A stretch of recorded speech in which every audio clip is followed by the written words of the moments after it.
तर नमस्कार मित्रो, मी प्रथमेश आणि मी प्रथमेश अजून ठीक आहे ना. मी प्रथमेश आणि आम्ही निघालो आहोत एकविरायाच्या दर्शनाला आणि माझी पिलियन आहे ही, जी माझी मोठी बहीण पण आहे. तर अशा प्रकारे आम्ही आता वाचलेले आहे तिकडे 5:15 झाले आहेत. तिथून आम्ही जाणार ऐरोलीला, पेट्रोल भरणार, तिथून सरळ जाणार एकविरा आईच्या दर्शनाला. तर चला भेटू.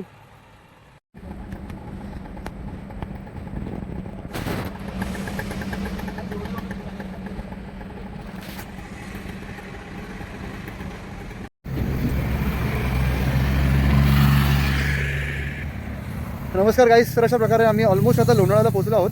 एक 30 किलोमीटर उरले आहेत. अर्धा पाऊण तास जाईल. आता वाजलेत 7:30पर्यंत पोहोचायचा प्रयत्न असेल. तर चला भेटू. मस्त प्रवास झाला, सुखकर प्रवास झाला. फक्त मध्ये लाईट्स नाही आहेत. तर तुमच्या बाईकला फॉग लॅम्प असतील तर तुम्हाला खूप विजन मिळेल, चांगलं क्लॅरिटी मिळेल तुम्हाला. तर आता चला पुढे निघू. आता मस्त सकाळ बघा. चला भेटू लोणावळ्यामध्ये.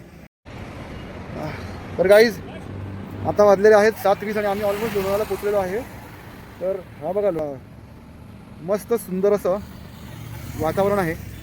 मस्त गुलाबी थंडी आहे. खाली फॉग आहे की हा पोल्युशन आहे कळत नाही आहे, पण हा मला फॉगच वाटतो आहे, पोल्युशन तर नाही आहे. प्रवास सुखकर असा प्रवास झालेला आहे. मस्त थंड हवेमध्ये आणि थंड वातावरणामध्ये. रस्ते पण सुंदर होते. काही ठिकाणी रस्ते एवढे बरोबर नाही, पण तुम्हाला बाईक चालवायला किंवा गाडी चालवायला खूप मजा येणार आहे, खूप आनंद येणार आहे, खूप आनंद लुटणार आहात. चला आता आपण पळूया, कारण माझी मागची जी आहे ती मला अशी ॲप करते की चला जाऊया. चला. नमस्कार मित्र हो, आम्ही 7:45पर्यंत पोचलेलो इथे.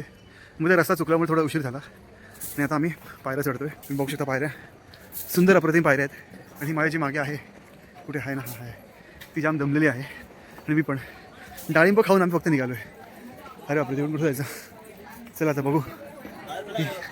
ही पडेल वाटतं, ही ना ही आता पडेल असं मला वाटतं.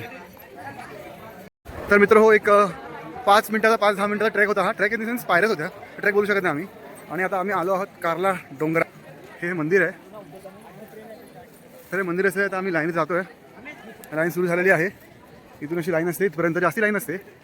जास्ती 15 मिनिटं लागेल. 15 मिनिटं तुमचं होऊन जाईल काम. तर असं हा इकडचं वातावरण.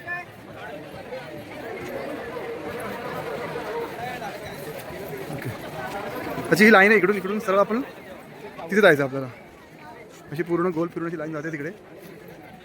फायनली आमचा ब्लॉग संपलेला आहे आणि आम्ही सुखरूप घरी आलेलो आहोत. जाताना आम्हाला लागले 3 तास किंवा 3 तासाच्या वरतीच लागले, कारण की आम्ही रस्ता चुकलो होतो. गुगल मॅपच्या साहाय्याने आम्ही एवढं चुकलो रस्ता की काय सांगू. पण येताना तर खूप मस्त, एकदम असं मस्क्या जैसे आहे हम लोग. बरोबर 12:15 निघालेलो आणि आता वाजलेले आहेत 2:15. अवघ्या 2 तासामध्ये एकदम आम्ही ट्रॅव्हलिंग करत आलेलो आहोत. तर तुझं रिॲक्शन काय आहे ताई ह्या ट्रिपचं? रोड ट्रिप म्हणू शकतो आपण, रोड ट्रिप. इथे बघ यार. आणि ना हिला तर काय सांगू आता. तर आम्ही गेलेलो रोड ट्रिपला. तुला कसं वाटतंय? खूप छान वाटतं. एकविरा आईच्या दर्शनाला आम्ही गेलेलो. आता माझ्या आईला विचारतो, काय आई तुला काय म्हणायचं आहे का, बोलायचं आहे का? बोलायचं आहे, गाडी घेऊन गेलास म्हणून बोलायचं आहे. काय बोलायचं तुला? घोड्यावरून गेलो म्हणून काय बोल काहीतरी. घोड्यावरून जायचं नव्हतं, मग कशावरून जावं आता? आणि ही आहे, कुठे गेली ती? अरे तुला काय ॲडव्हेंचरस काहीतरी बोलून ह्या ब्लॉगचं. जसं मी तुला शिकवलंय तशीच तू बाईक चालवलीस. चला भेटू पुढच्या ब्लॉगमध्ये.